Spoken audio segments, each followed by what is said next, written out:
A very good afternoon to everyone. I, Ashna Tiwari, an assistant professor in Department of Physics, on behalf of Institute of Science, welcome you all to the National Science Day celebration. This year's theme of the celebration is Indigenous Technologies for Viksit Bharat. The theme emphasizes the need to collaborate and work together by the public and scientific community, both at home and abroad, to contribute towards the well-being of the country and humanity as a whole. Sir C.V. Raman announced the discovery of Raman scattering on 28 February 1928, for which he was awarded the Nobel Prize in 1930. The Raman scattering effect revealed that a small portion of light, of the scattered light, eventually acquires the wavelength other than that of the original light, and is now applied to the field of physical sciences, chemical sciences, medicine, art, and whatnot. The National Science Day celebration is being celebrated every year on this day to mark this historic discovery. On this occasion, theme-based science communication activities are being organized throughout the country. In this line today, we have with us Distinguished Speaker of the Evening, Professor Sandeep Verma, Shanti Swarup Bhatnagar, Distinguished Professor at IIT Kanpur, as our chief guest. Before we begin the lecture, I request our Honorable Chief Guest to kindly offer the floral tribute to Mahamanaji and Sir C.V. Raman.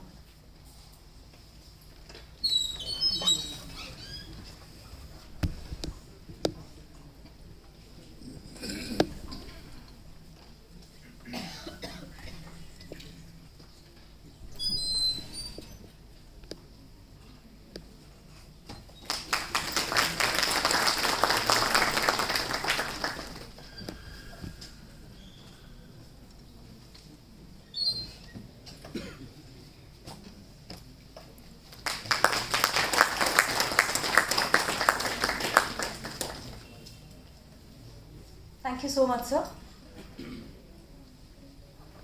As a customary, now we begin this event with the Kulgi of Banaras Hindu University, for which I now request our students to please come forward for it.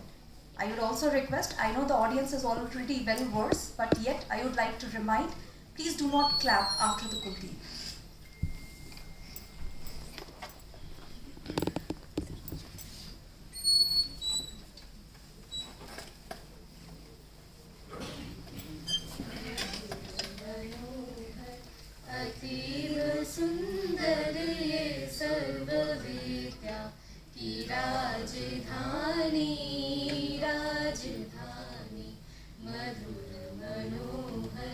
अतीव सुंदर ये सर्व विद्या की राजधानी राजधानी ये तीनों लोकों से न्यारी काशी सुज्ञान धर्म और सत्य राशि बसी है गंगा के रम्य तट पर ये सर्व विद्या की राजधानी राजधानी नई नहीं है ये ईंट पत्थर है विश्वकर्मा का कार्य सुंदर रचे है विद्या के भव्य मंदिर, ये सर्वसृष्टि की राजधानी, राजधानी यहाँ की है ये पवित्र शिक्षा कि सत्य पहले फिर आत्मरक्षा। बिके हरिश्चंद्र थे यहीं पर, ये सत्य शिक्षा की राजधानी, राजधानी वेद ईश्वर की सत्यवाणी, बने जिन्हें पढ़ के ब्रह्म ज्ञानी।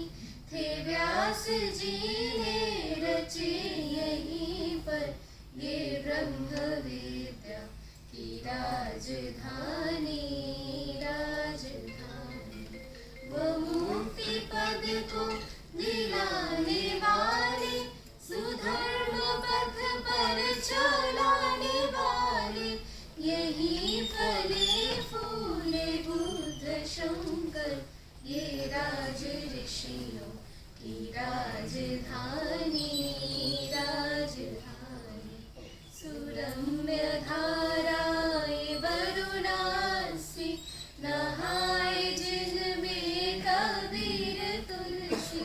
भला हो कविता का क्यों ना कर, ये वाग विद्या की राजधानी, राजधानी विविध कला अर्थ शास्त्र गायन, गणित खनिज औषधि रसायन।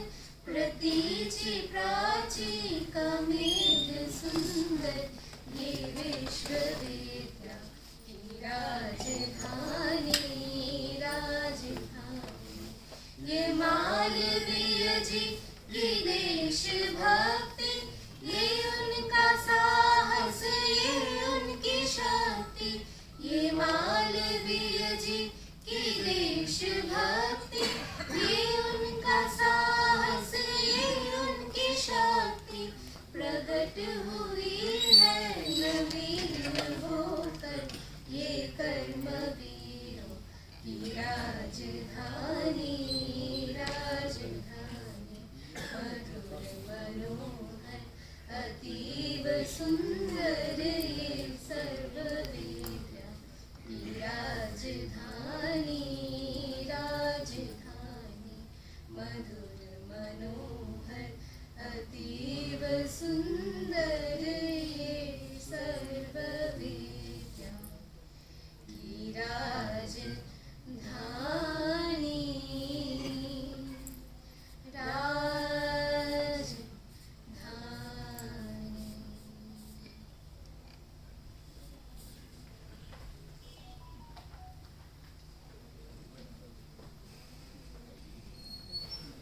Thank you, Saurabh, Debusruti, Tanvi, and Papri for the Gulgeet. Now, I would request Ms. Papri to please come forward, and I request our Dean Sir to please offer the floral welcome gift to our guest, sir.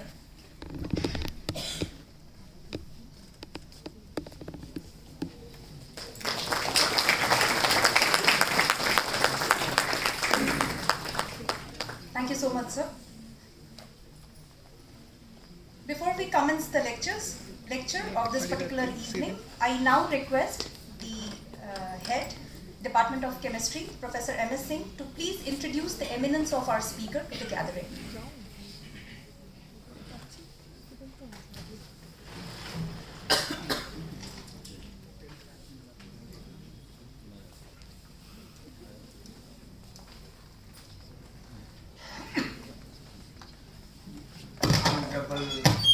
Director, Institute of Science, Dean, Faculty of Science, distinguished professors of the Institute of Science faculty from different departments, my esteemed colleagues, teachers, and my dear students and friends.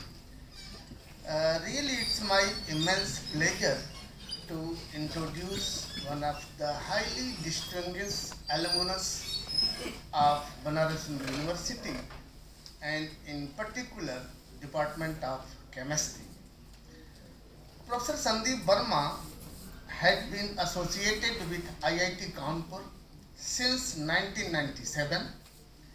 His research interest includes chemical neuroscience, stem cell engineering, microfluids, and new antibiotics.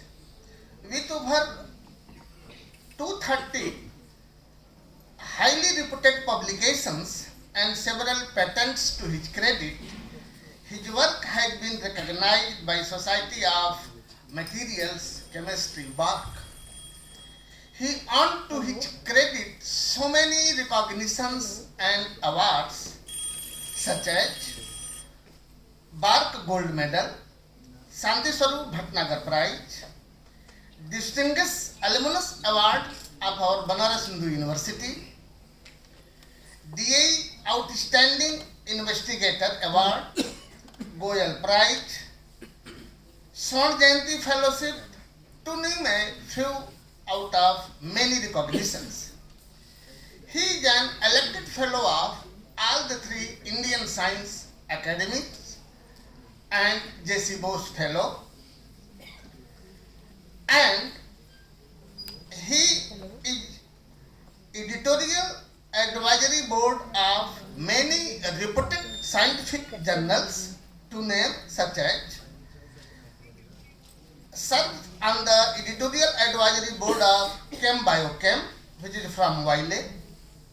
He served as the Secretary Science and Engineering Research Board from April 2019 till October 2022.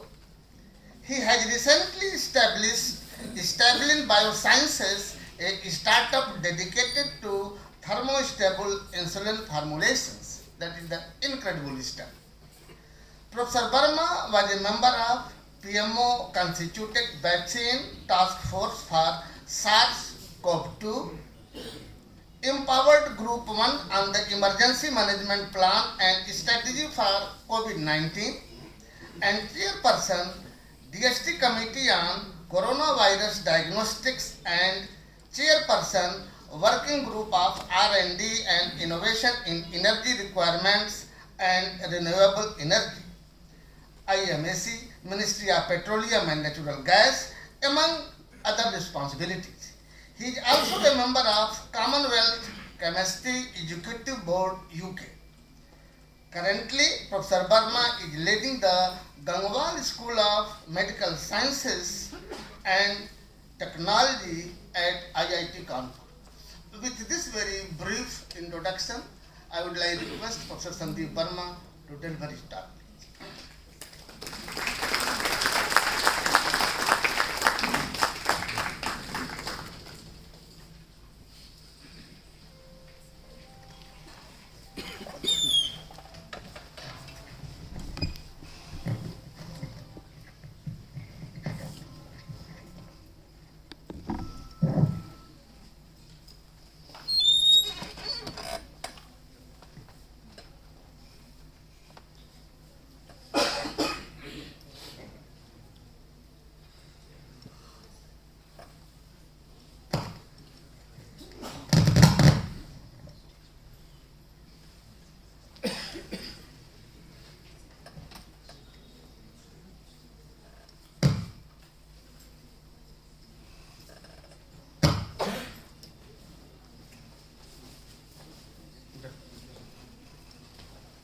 करना कैसे नहीं होगा क्या है नहीं आ जाए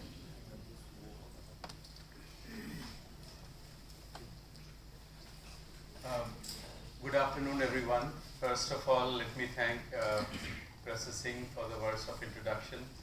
It's truly an honor to have the invitation from Director Institute of Science, Professor Sanjay Kumar, and former Director, Professor Tripathi. Both of you, you have made my day. I mean, really, to come here, it's as a student, past student, it's such a pleasure.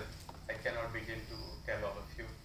our Dean of Institute of Science. So all of you, my respected teachers and students. So I gel more with students being a former student. So thank you all very much to have me here, and on this very great occasion of National Science Day. As we all know, and we were informed that National Science Day is the celebration of Raman effect, and what better commemoration for Raman effect than to have this year's National Science Day being dedicated to indigenous technologies. So an effect which brought out a spectrometer, brought out several other dimensions where Raman effect has now percolated. It's a great tribute to the effect and its indigenous stemmings, the way it developed to something so very special.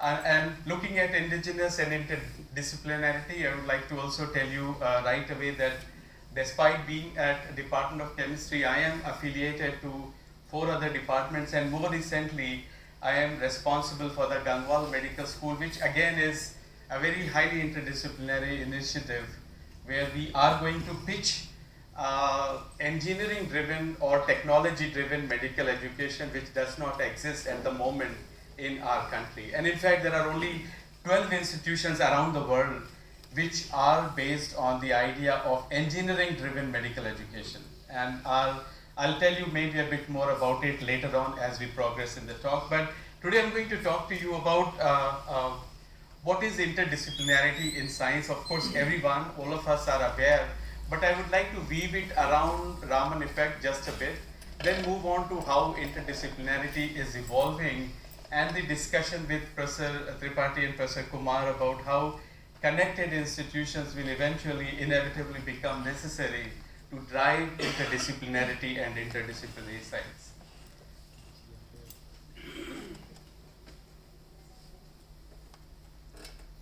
So, as we just we've mentioned, and we all know, we are celebrating Professor C.V. Raman, such an iconic person who in 1928, and the paper is shown here, the title was A New Type of Secondary Radiation, and that was produced with his student K.S. Krishnan, who eventually became a huge name. I mean, he made a huge name for himself as well. So Raman and Krishnan produced this very seminal paper of new type of secondary radiation, and we have to realize at this point of time that he was the first Asian to win the Nobel Prize in any branch of science. So just imagine in those days of 1928, so much happening in the country, right?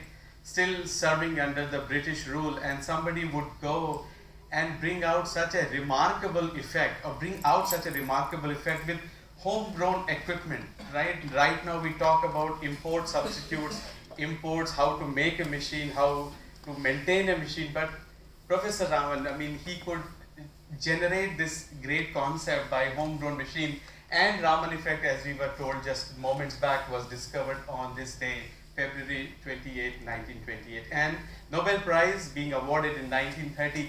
For some period of time, it was one of the fastest discovery to Nobel Prize conversion. Within 2 years of discovery of Raman effect, or around that time, one would get a Nobel Prize. That was unheard of, and there were so many peers at that time who were simply amazed that a person from India, British India, would come up with an effect, and he would be so precocious that he would tell people, oh, I have booked my ship ticket or plane ship ticket to go to Sweden because I'm pretty sure that this year or next year I would get Nobel Prize. He was so sure about the discovery and its sort of what is going to become eventually. And I share with you a picture which is here of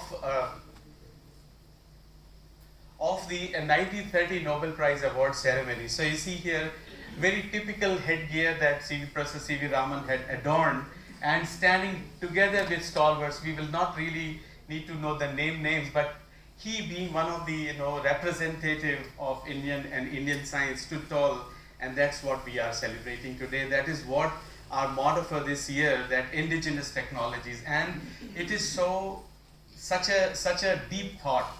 Indigenous Technologies for Viksit Bharat, looking ahead, looking at, as we say, our Prime Minister, Honorable Prime Minister says, Viksit Bharat, I mean Amrit Kal, Viksit Bharat. So how we can leverage our discoveries is something that we have to learn from this gentleman, and that's what I mean. We have really in debt to Professor Raman and his academic progenies who have sharpened the idea of Raman effect and brought it forward.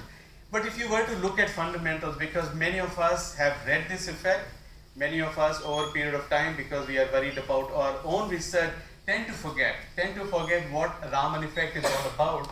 It is really the interplay of light and matter interaction. So light incidental on a given surface, on a particle, on a matter, on a light matter interaction, and eventually sort of getting reflected back. So it could be a Rayleigh scattering, so elastic scattering, as our professor pointed out, that the energy usually remains the same, but when you look at Raman effect, you look at change in energy pattern. So if you look at Raman elastic scattering and what is Rayleigh elastic scattering, and Raman, which is mostly inelastic scattering, both the Stokes version and the anti-Stokes version.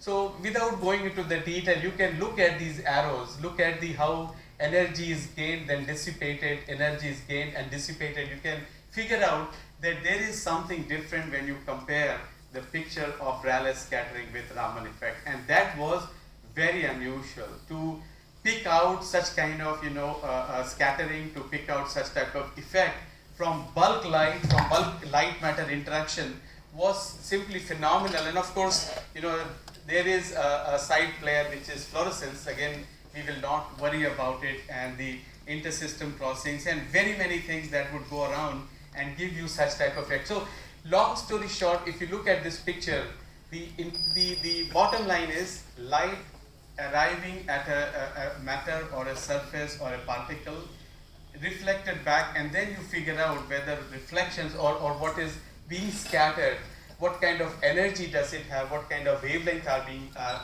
produced, and that is the fundamental of Raman effect.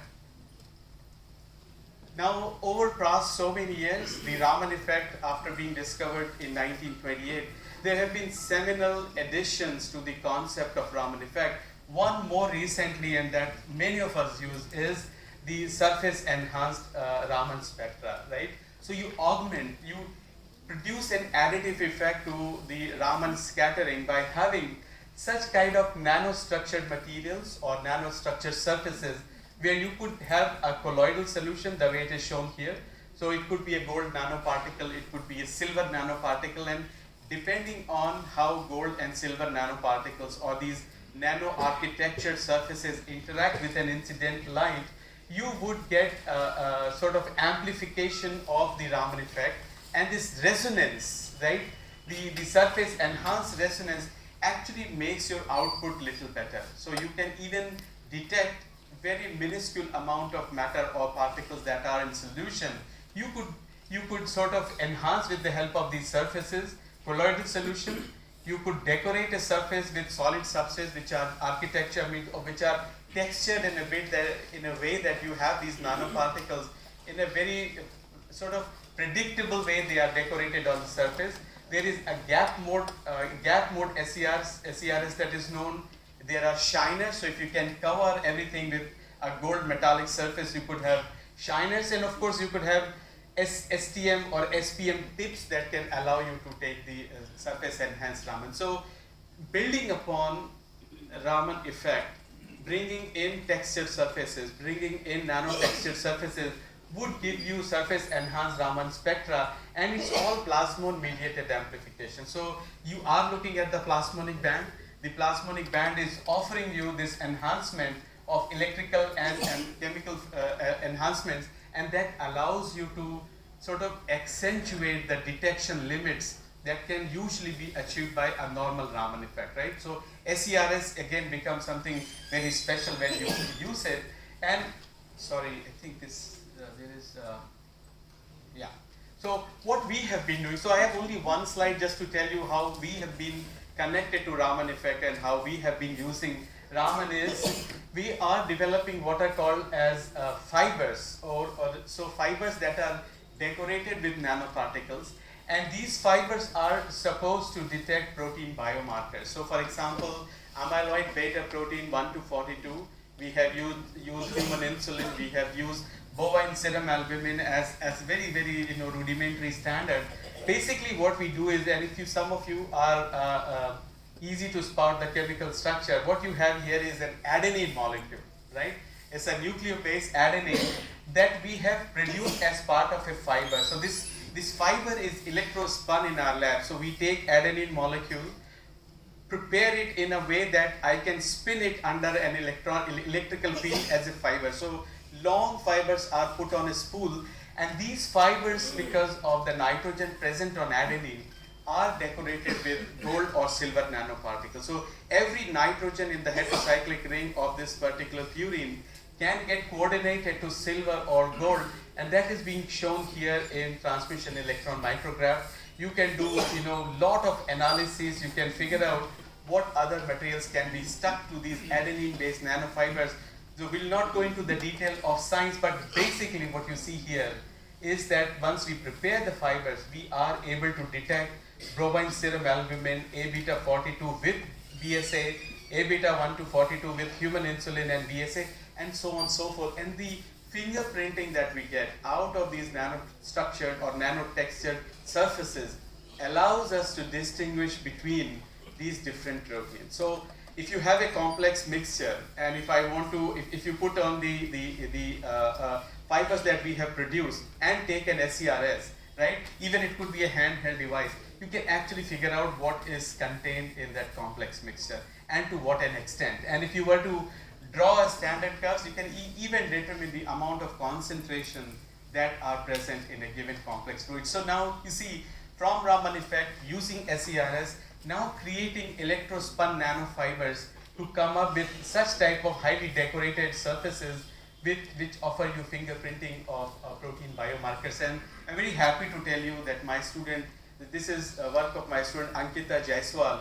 She has put a patent is accepted, and now because we don't want to run too many startups at the same time, so we are hoping to license this patent to a company who is very much willing to take our fibers and the way we prepare it and think of creating a product out of it. So lot can happen if we can go around and look at such type of effect, Raman effect, add value to it by using different kind of measurements and different kind of surfaces, and eventually coming up with a solid, robust solution. Before we go into this topic of interdisciplinarity and how I perceive, or some of us would perceive it, I just want to tell the audience, because this is such a great occasion for me to tell my respected teachers as well, that currently, as it was said, that we are working on antibiotics, and very happy that this work is really catching up well. We have several patents, a drug that is now being sold with the help of Helmholtz Institute of Infection Research, and it is being licensed to a German pharmaceutical company for further development. So within 2 years, we have been able to come up with a molecule where 50 passages of this bacterial culture does not elicit any antimicrobial resistance, and our drug is simply phenomenal. So we are talking to a German company, trying to sell the patent, and hopefully something good can come out of it.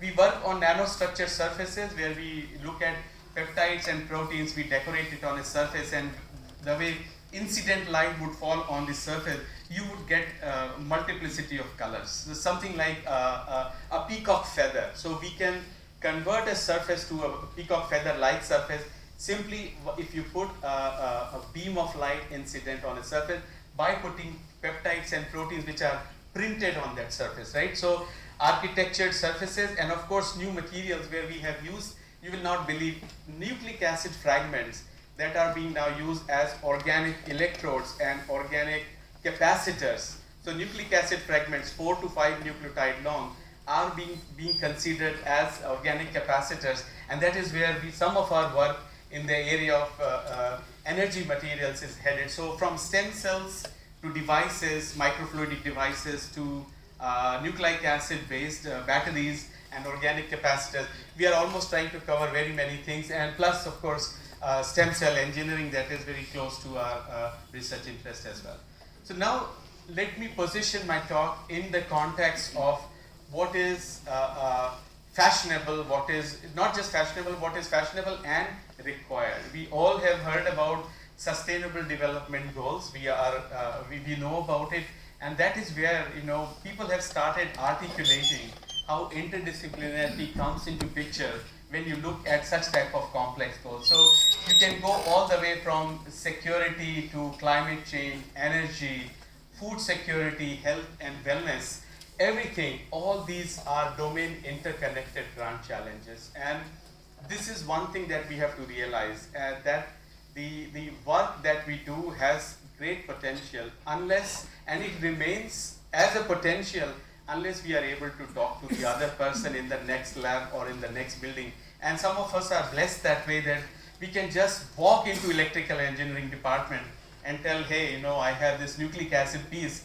Can you somehow compress it in that your coin cell battery making facility and make a battery out of it? And I said, yeah, well, we will make a battery. And that is what I want to portray to all of you, that these are multifactorial problems requiring a great depth of domain knowledge. So you have to have domain knowledge, but the multifactorial problems, they would require interdisciplinary solutions, and no better solution or no better problem to address at the moment other than SDGs. We may consider them as more of a political statement coming from United Nations, but eventually this is where the science is headed. Eventually this is where much of the focus of grandstanding or taking a big domain knowledge has to be brought in to address some of these problems. So, and I would like to expand on it a bit further, right? So before you start thinking about interdisciplinary research, and with some, sort of the front row should forgive me, maybe I'm going to pitch a bit to my younger colleagues, is that we have to worry about nature and nurture of research. That what is the nature of my research problem and how I nurture the research problem, right? So we have to really we have to remember that research is a very profound problem. Sometimes we feel that, for 4 years we are set with a fellowship, we are set with a lab, good supervisor, good mentor, but research is a very serious business, right? Once you commit yourself, it is almost like, you cannot go back to and give a bank PO exam after you're doing your PhD. So please keep in mind that it's a very profound endeavor that requires constant interaction with your mentor. That is the nature of research, and that is how you nurture research for your students. It is a recursive process, so means you keep iterating. There are good days, there are bad days, there are good weeks, bad weeks, months, etc., where we become frustrated, but then we have to circle back to this recursive process so that the ideas can be consolidated. So you start with an idea, you try to solve that problem, you try to crack a given, you try to bring a solution, but that is going to be, you have to consolidate, and that is going to challenge conventional knowledge. Sometimes the knowledge that is available with you or with your mentor, if I can say with tongue in cheek, may not be sufficient to solve a problem. You would really have to go out, and that would not only require, the lab or a setup, but eventually, as we were talking to some of our young colleagues, you would require organizational support. You would require optimal R&D support so that you can, bring out these new ideas up in the front, and the kind of governance with funding. This we will not touch upon because this is not the time, but to have a 1 crore grant for 3 years, you should be able to have a governance model within your university institute that allows you to spend 1 crore without any problem, right? The orders, etc. So that governance model is important, and the culture of techno-scientific exploration, not just scientific. Now technology is coming into picture. Although I belong to Department of Chemistry, but I have published, I think almost even with mechanical engineers, I have paper with mechanical engineers, electrical engineers. So that techno part has to come in scientific exploration. Then you have the right interdisciplinarity and the right ability to crack a big problem. And of course, nothing goes beyond honesty, integrity, and ethics. So when we talk about nurturing science and the nature of research, we really have to really remember these three tenets of honesty, integrity, and ethics. That brings, this honesty, integrity brings us to what is called as responsible research, because once you start going down the lane of interdisciplinarity, the skill sets start merging. You would start generating data that you don't even know what you are generating. You don't even know what is the best way to take the data, which points to delete, which points to take, and that's where responsible research comes into picture. And of course, all good micro and macro practices. Some macro practices means, oh, you please maintain a good lab notebook. That is a macro practice. But you do not edit an Excel file and then take it to Sigma plot and all that. That is a micro practice that has to be embedded within your, philosophy of research. And of course, you have to have respect for discipline. So anything that you want to go beyond beyond your discipline, should first start with respect for your own domain knowledge. Only when you are good at your own domain knowledge, you connect to your own domain knowledge and you say, okay, I am a chemist and I am proud to be a chemist. I am a zoologist and I am proud to be a zoologist. Then I do interdisciplinarity, right? So that respect is important, and we have to really worry about everyday innovation. You cannot say, okay, let me start my work. Maybe 5 years or 5 months down the road, there will be an innovative solution or an innovative product. From day one, every day, every single step, or at least one of the steps, we have to feel, can we innovate? And that is much beaten word. I agree that everybody thinks, what really is innovation? How do you measure an innovation? But believe me, having worked in these areas, just like you and I are in the same plane, basically, it can be done. Everyday innovation is possible, and of course, a lot of these things we just touched upon, reporting, etc., that is very, very critical. Now you look at this developing long-term research goals. So all these research that we do cannot be bound to 3 years of co-research grant or 3 years, 5 years of supra, right? It has to be something, it goes for 5 to 10 years, so that it allows you to make an impact across the globe. Of course, you are known in your country, but when you go beyond your mandate for 5, 7, 10 years, cracking the same problem for a long time, then and only then you would get long-term research goals, recognition that is going to come up with your, putting all what we have just discussed together and including intertwining your own research, little bit of your own research to national missions. Because right now, I must share with younger colleagues that there is life beyond SERB or what is now National Research Foundation, because it will take another 2 years for it to come, 2 years to get the governance model settled and fund release and all that. But if you look at national missions, and one example I want to give without telling you the value, we looked at something which is called as Technical Textile Mission. I'm not sure how many of you have heard of it. There is a National Technical Textile Mission with close to 2,000 crores sitting with National Technical Textile Mission. So if you can bring a textile, a fiber, right? I just talked to you about a fiber, electrospun fiber. And if you can put a value or a quality to that fiber, you are in the domain of National Textile Mission, right? So what we did recently, that we said, okay, we will make a fiber, I'll make a t-shirt. So my project is about making a exoskeleton, a t-shirt, close-fitting t-shirt, where we will weave the fiber. The fiber will have physiological sensors for stress, sweat, this and that. And that will be connected to an IoT station, Internet of Things enabled station. So at a half a kilometer distance, I can tell, oh, Sandeep Verma is sweating under the pressure of very erudite crowd, and that guy should be able to tell he's sweating, he's this, that, his parameters are flexible. And we got the project. So 4 levels of clearance, but it took only 8 months and a massive, massive project. So how to intertwine with national missions where most of the money is, that should be on your radar. And of course, many of these things could eventually evolve to addressing of global challenges. We work around what is called as FAIR principle. I think without overstating too many times that the research or whatever data we generate, right? Sometimes we give it in part of supplementary information and so on and so forth. it has to be findable, accessible, interoperable, and reusable. That is the well-established FAIR principle. If you were to Google, half of the world, half of the research community adheres to what is called as the FAIR principle. So your metadata, whenever you get a data, like you are trying to determine resonance, taking a resonance Raman data, is it a metadata? Can I, sitting at IIT Kanpur, access your metadata, use it for my own good, or even to train an AI model? For example, you have 100 molecules, you have 2000 SERS scans. Now, can I take your SERS scan and use my artificial intelligence algorithm and train that, but I need a very clean metadata, clean and rich metadata with unique identifiers.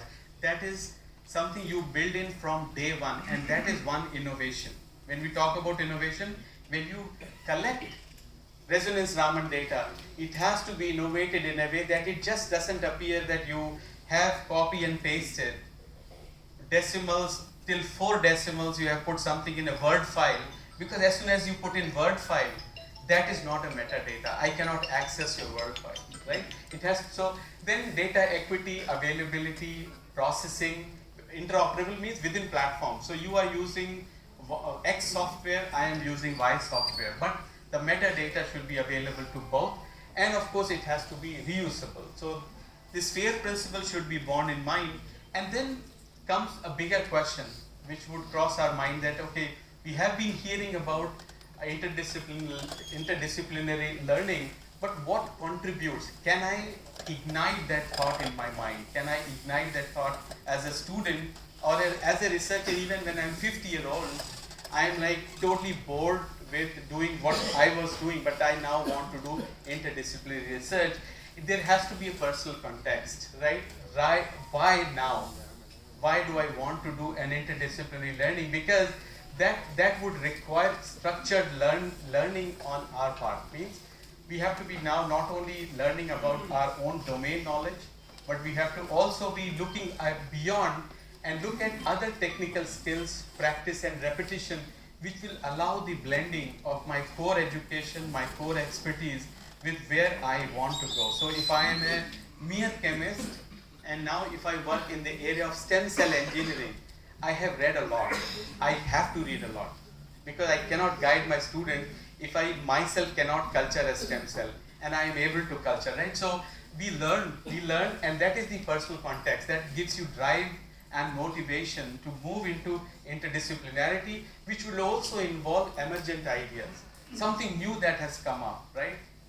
So if you want to proliferate, or if you want to differentiate a stem cell, right?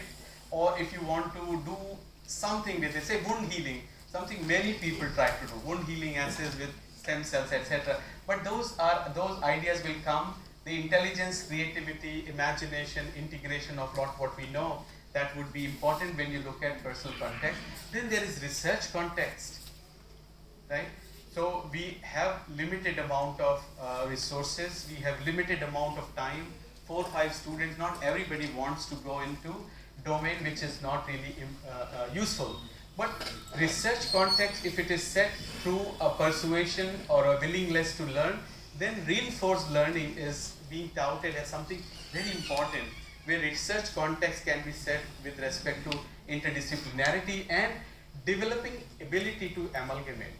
Do I have the ability to now learn afresh what is an organic capacitor? If I want to use a small nucleic acid fragment as a capacitor, then I should know what a capacitor is, what properties is it looking for, and then I will choose a right kind of small nucleic acid fragment, add lithium, whatever you want, but blend it or package it in a way that it becomes a capacitor. So you have to know how organic capacitor would work. And of course, later on, everything would be falling under the community. Community means research community. There would be many people who are at various levels of integration in interdisciplinarity. So how you want to get into that multidisciplinary environment, how do you want to contribute there, and of course, are you willing to be a student, lifelong learning, if you want to really venture into something very, very interdisciplinary, right? So if you look at the 360-degree view of interdisciplinarity, so this is thinking so you may have heard of this phrase design thinking, right? There is a phrase design thinking, right? So even starting from what we do at in my institute, even the rickshaws that you want to put on street, we look at from the standpoint of design. So we have a department of design. Whole job, whole thing that they do the whole day is design thinking. How can I change the rickshaw? Of course, you cannot change the shape of the wheel that is going to be circular, but now if it is tubeless, this, that, plus whatever else you can bring it, that is the 360 view of thinking interdisciplinarity, like design thinking. Questions to be asked are why and how to study a particular problem, and that is important. What research tools to use? Would it offer sufficient challenge? And what will be its applicability? Because if the applicability is of question, if there is a question mark at applicability, then maybe one should reconsider whether I should be doing interdisciplinary work or not, right? Otherwise, it is better than to strengthen your own core discipline and get ahead in that area unless you have a real challenge in your mind or an applicability or where you want to reach with the help of 360-degree view. So this is a picture I have taken from, I forgot to tell you that all pictures they have reference underneath, right? So this is a nature review where they talk about guidelines for interdisciplinary. Just imagine people writing in Nature about guidelines for interdisciplinary research. So there are several phases. Phase 1 where you are comparing disciplines. I mean, I will not go through all the details. You are welcome to, write the reference and read. Phase 2 is understanding disciplines, and phase 3 is thinking between disciplines. And this is what we have been talking for so long, and it is so beautifully summarized on this slide. So you compare the disciplines. I mean, whether you are a zoologist or a chemist and how you are connected, or you compare the challenges in between. So there are several ways you can get yourself educated, right? Informal meetings, again, over a cup of tea, you forget all other conversation. Maybe once a week, one coffee tea break is dedicated to learning, what other people are doing, their collection of problems, what are the common agreements or disagreements, and how to integrate a research question. And many of the time, this is not just theory. I have experienced it. So sometimes when you talk to people who are more knowledgeable than you, right? So you just come up with a good idea, right? So that is getting together with people. Now understanding their discipline. As I said, you have to learn what is capacitor. You have to learn how stem cells work. What is the difference when they proliferate versus differentiate? And what are the biochemical pathways which allow such things to happen? If I want to create a small molecule that proliferates a stem cell in one way or differentiates in another way, we should be able to work towards it. And thinking between disciplines. So of course, lot can be talked here. Reflection between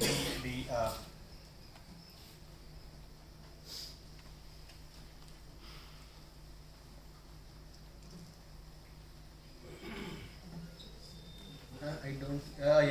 Sorry, it's okay. So there are 3 phases. You are welcome to look at that is the sort of distillate of knowledge, distilling knowledge, and that how such phases work and how such people are thinking about interdisciplinarity. One is now uncaging the thoughts. How to uncage so we are stuck sometimes in a war, right? So if we are doing synthetic organic chemistry and we have particular substrate, so usually what we would do is we'll have a table, we'll have very many catalysts and get a product.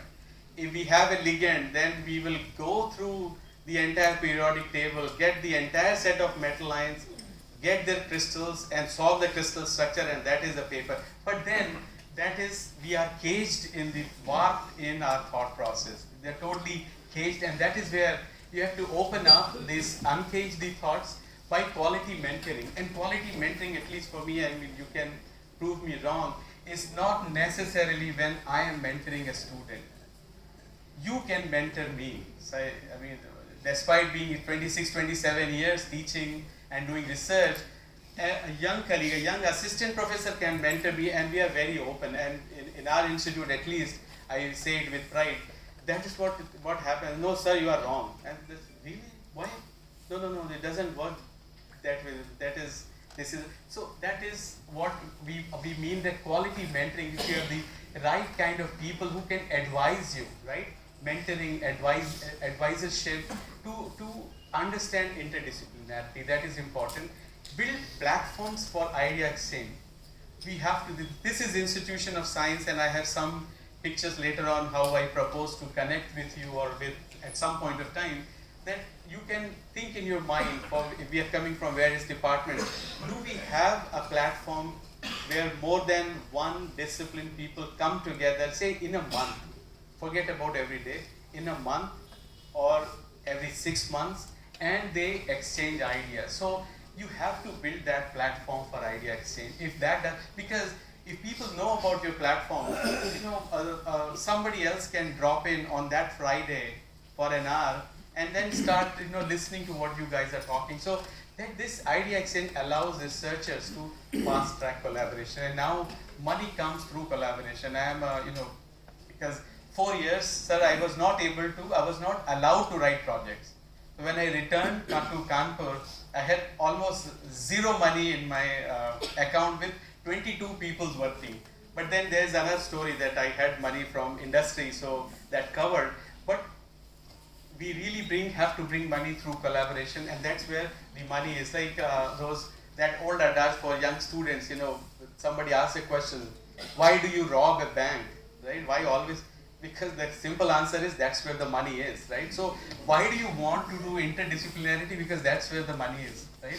So we'll build platforms. I urge you to think about it, and of course, then support and funding and elevation of research and evaluations comes into picture, and of course, everybody knows much about it. So we'll move into grand challenges and give you some example only on healthcare, right?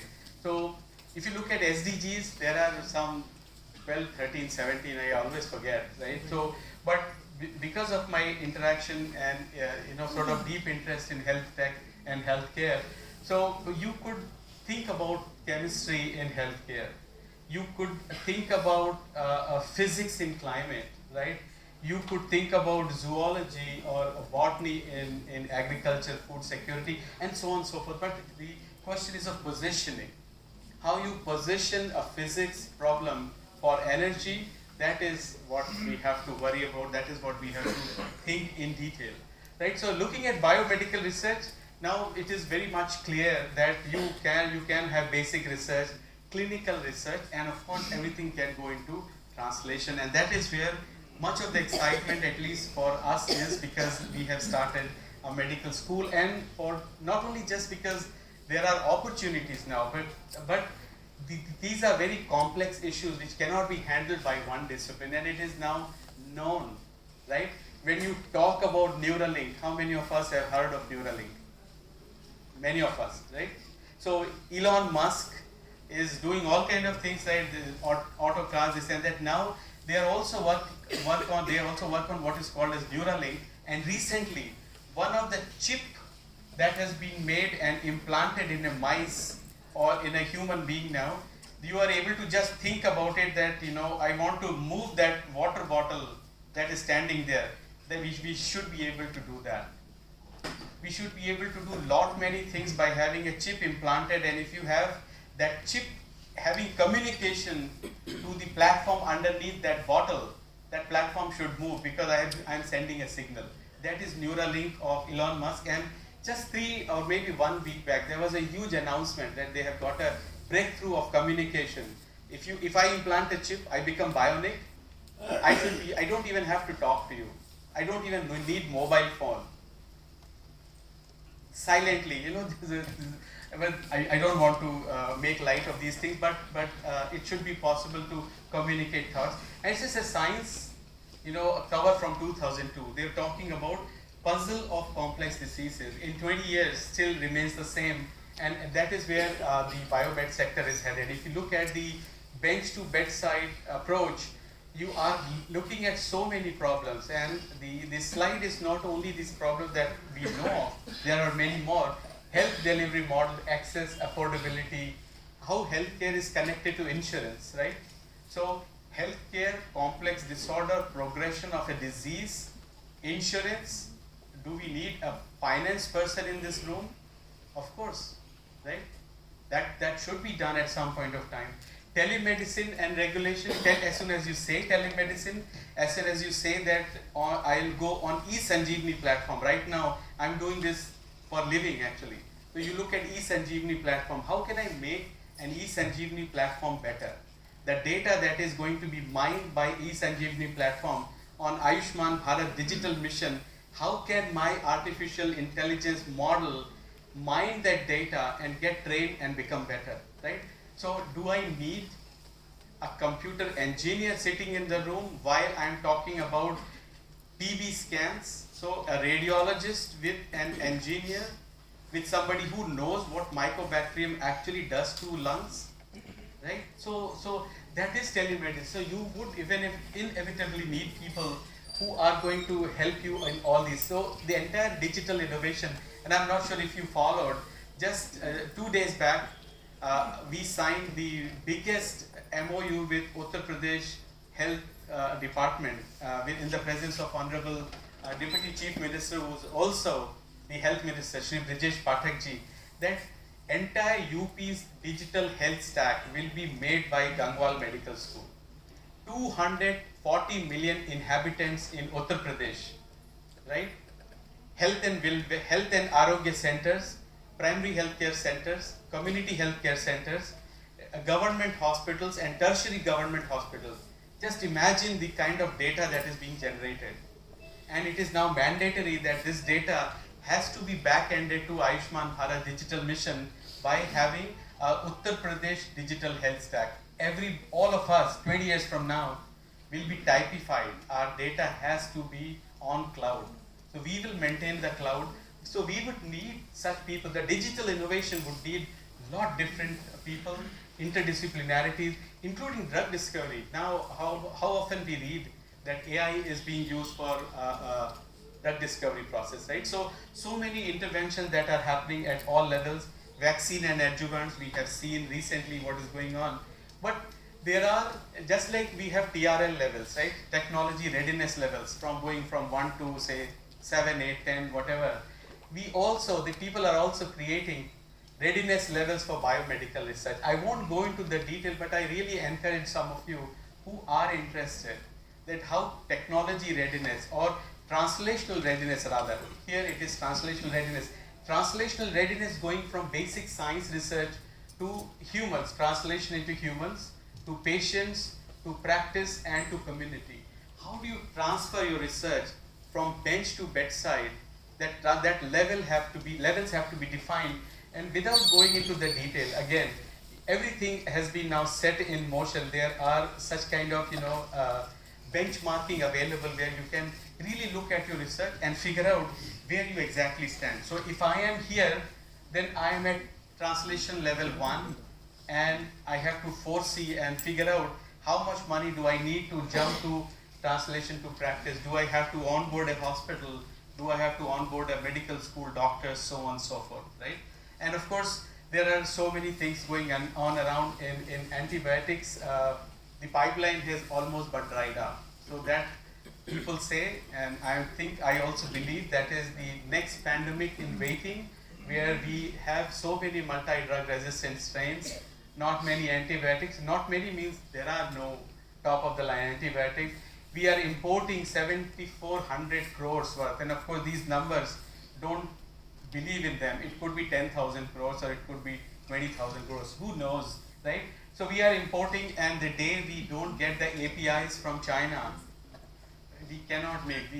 The industries in Hyderabad would come to stand still if they don't have APIs, active pharmaceutical intermediates. So our dependency has reached really incredible proportions, because what we have done is I was given to understand, and some of you can tell better, there was Hindustan Antibiotics Limited, right? We were good in natural product chemistry. We used to have fermenters, we used to get compounds, and there were people who can bring out compounds from the broth, do NMR, mass spec, and tell you the structure. Oh, this is the active structure. Where is all that? So all this is lost, but now AI has come. We have to live with AI, and of course there's a good news that it has been shown extremely competent in coming up with new active pharmaceuticals. So this is MIT news. Again, this is a Nature paper, and also Cell paper, that new antibiotics coming out of artificial intelligence. So we have to be trained. If you and I are chemists and we want to make a scaffold through organic synthesis, we should be talking to a computer science person that what do you need to create an AI engine to tell me which compound to make. Because I've been making compound all my life and I'm not getting even close to an antibiotic, right? So that is interdisciplinarity. Of course, innovations are plenty. You have to have fermenters, you have to produce under GMP, good manufacturing producing conditions. So you can go through this circle whichever way you want. Either you can start from here, eventually, unless you reach a market level, unless you reach a capability level of phase 1, phase 2, phase 3 clinical trials, you would have to go in this iteration through semi-synthesis, AI/ML protocols, fermenters, whatnot, and these are the innovations happening in antibiotics research, and we are following some of these protocols. So there is biomedical research and translation. We will not go into the detailed reading everything, but it starts from consolidation of ideas, bringing in newer technologies like artificial intelligence and deep learning, and very important, academia industry nexus. We have been ignoring. I know we are also at the rough end of the stick. Industry doesn't want to talk to us, and also vice versa, but somehow some wise person has to change this, right? We have to come on board, and at least in towards the sunset years of my career, I am reaching a stage that now we are trying to sell our patents to industry. They are accepting it. I have launched my own startup just for the heck of it. I want to launch. I thought that, and it took me 6 months to get Ministry of Corporate Affairs approval.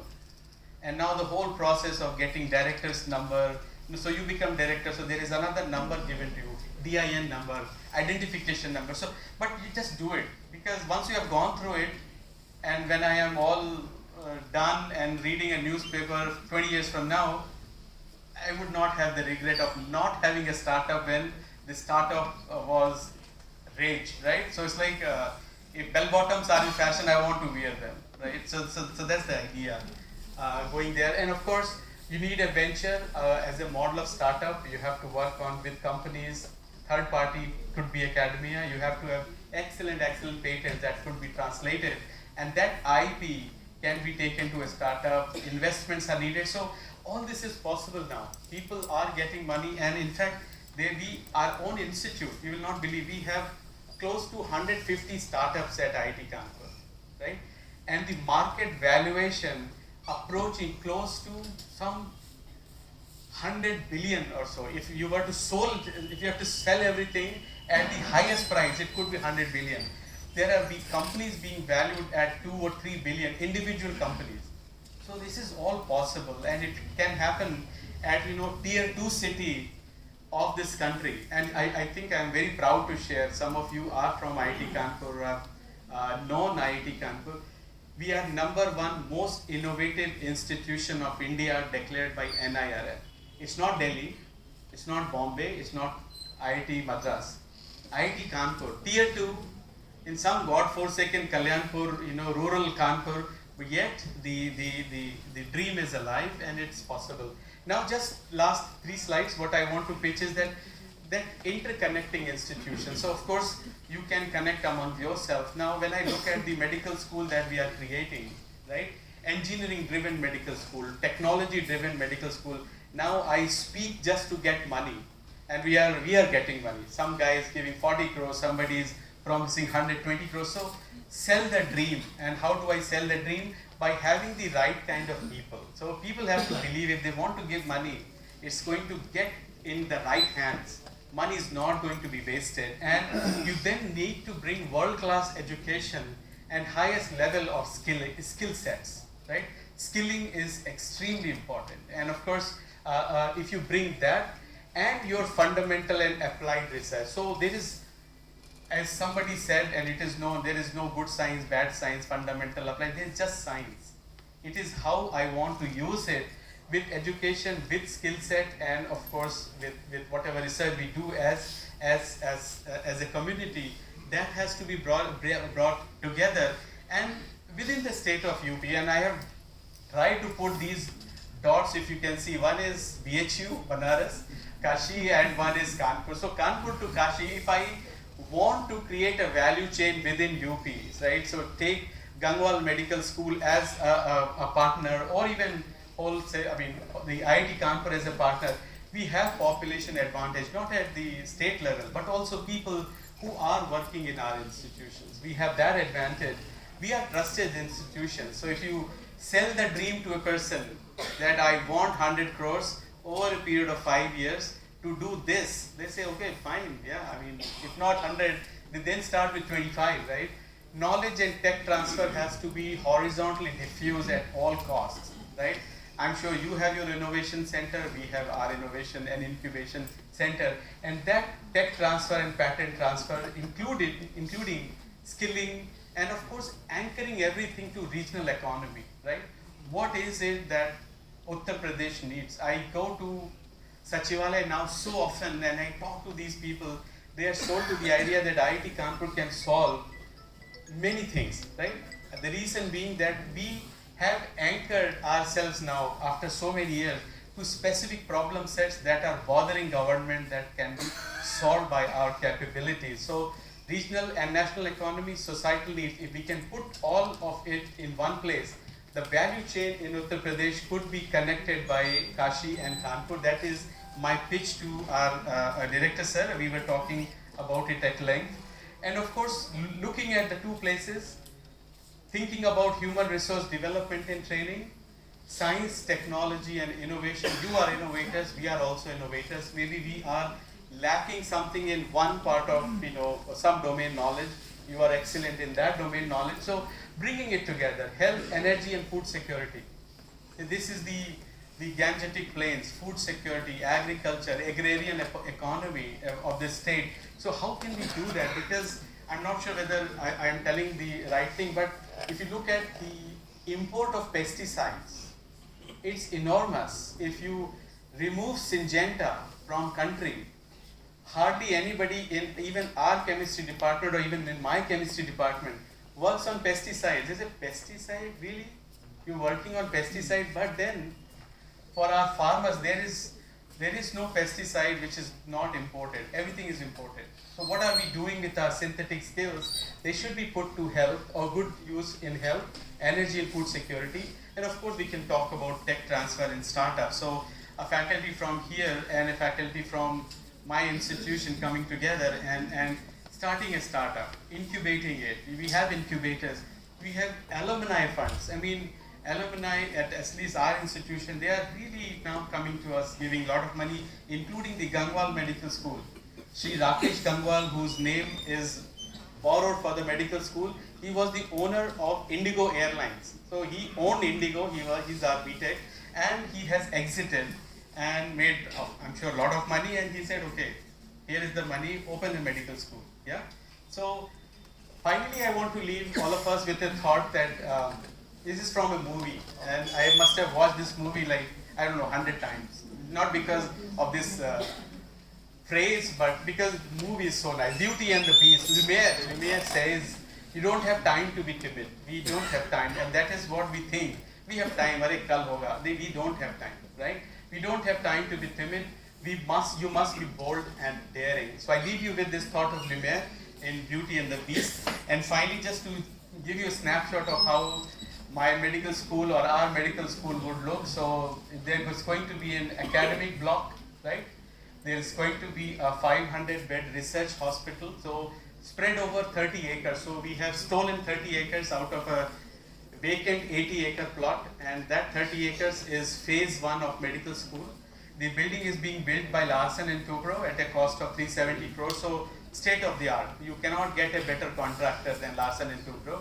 And our PMC, the project management consultants, are data engineers. So they are positioned on campus, 1,000 laborers, and at some point of time, maybe by middle of this year or towards the end, you will see something really magical coming up. I go there every week with the same shoes. I'm not even changing them.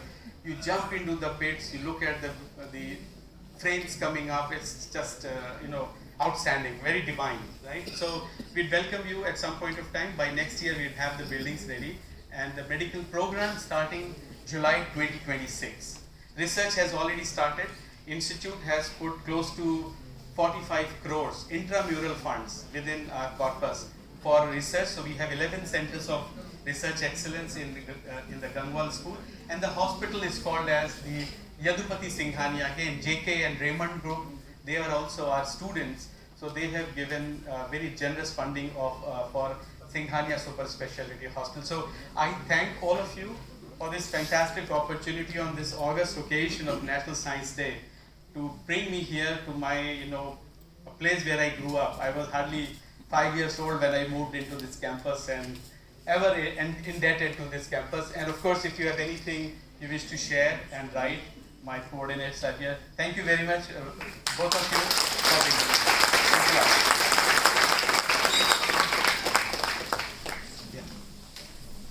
Thank you so much, sir, for wonderful talk, taking us from 1928 Raman discovery to 21 lessons of 21st century, all about AIs. And then towards the end, also guiding us that how global innovations can lead to local applications. And last but not the least, also giving us the glimpse of something which is yet to come, but yet I think looking very promising towards the end. So with this, I would like the audience to please give one more round of applause to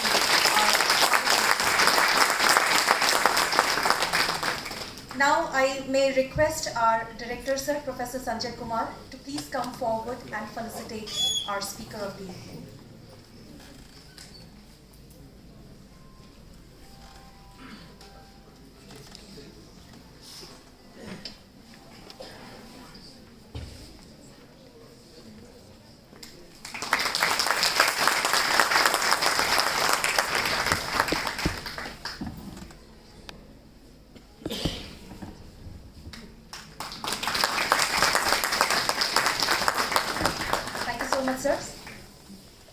William Shakespeare once said, "O Lord, that lends me life, lend me a heart that repletes with thankfulness."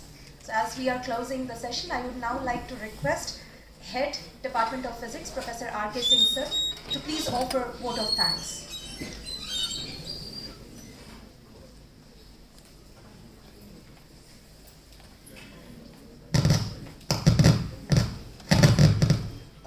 All the distinguished colleagues from different departments and dear students. It's a proud privilege for me to propose hearty vote of thanks to a speaker of such a high stature, our own distinguished alumnus, Professor Sandeep Verma. Actually, he is associated with the Department of Chemistry at IIT Kanpur. Besides that, he is also associated with 4 different departments, and currently he is heading the Gangwal School of Medical Sciences and Technology. This itself shows how interdisciplinary nature and character of his is. And therefore, in my opinion, none other than him would have been more befitting for this occasion on delivering a talk on the topic interdisciplinary science and interconnected institution. Thank you, sir, for delivering such a beautiful and this engaging talk for the audience gathered here. Definitely, sir, you are working in the area of this biomedical sciences, surface sciences, and energy sciences. What very important thing you told, which is also relevant for us, because we are working in the area of energy materials and devices, that is how using this nucleic acids we can fabricate cells for energy storage. Definitely we will try having collaboration from some of the colleagues from the biosciences or biomedical department. And you spared your time, sir, from your busy schedule to come over here to deliver such a wonderful talk.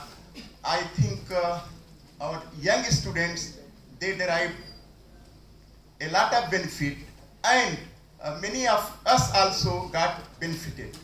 During your term as sub-secretary, sir, you initiated so many programs which promoted interdisciplinary research in the area of science, and I'm sure that even after the constitution of this ANRF, these programs will continue. I would like to thank our director, Professor Sanjay Kumar, who is barely 15 days old at this post, but under his dynamic leadership, actually he ensured that a lot of time is saved, and actually we should use the time for the speaker to whom we have called, and therefore he has cut short so many things to save our precious time. Thank you, sir, for organizing this event. Our Dean, Faculty of Science, Professor S.M. Singh, who was informally or formally chairman of the organizing committee of this event. Thank you very much, sir. Under your dynamic leadership, this minute-to-minute program was prepared, and we have a successful organization of this event today. I would like to thank Professor Anil Kumar Tripathi, sir, our former director, due to whose vision in the Institute of Science during last 5 years, he has initiated 3 very important programs. One on 7th November on the anniversary birthday of Sir C.B. Raman. 3 lectures are delivered by eminent speakers in the area of physics, life sciences or medical sciences, and then chemistry, in which Nobel prizes are given. And then 1 week back, we had a very lucid lecture by Dr. Chandrasekhar, former DST secretary, on the occasion of Bhatnagar, SS Bhatnagar birthday. And on 28th, on this Science Day occasion, we have such a wonderful speaker. And all these activities were initiated by our former director, Professor Anil Kumar Tripathi, sir. And most recently, for students, Sodh Ganga program was organized from 21st to 23rd February, in which more than 170 PhD students of different departments of the Institute of Science made their presentations. So thank you, sir, for your visionary leadership. All the distinguished and emeritus professors of different departments of the Institute of Science who are present here, I would like to thank them all.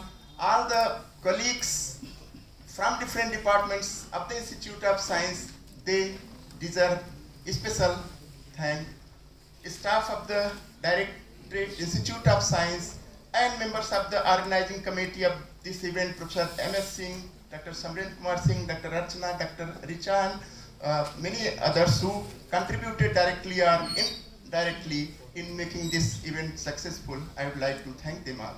And at last, but not least, my dear students who very patiently listened the lecture, and I'm sure basically this lecture was meant for them, and they will derive fullest benefit from the lecture delivered by a speaker of such a stature. Therefore, I would like to thank them all.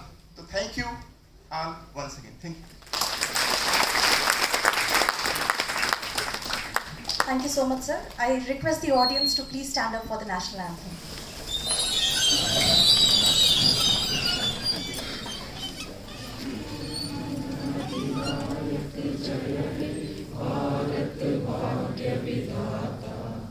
Punjab Sindh Gujarat Maratha Dravida Utkal बंग विंध्य हिमाचल यमुना गंगा उच्चल जलधि तरंग तब शुभ नामे जागे तब शुभ आशीष मांगे गाए सब जय गाथा जनगण मंगलदायक जय हे भारत भाग्य दाता जय हे जय हे जय हे जय जय जय जय हे.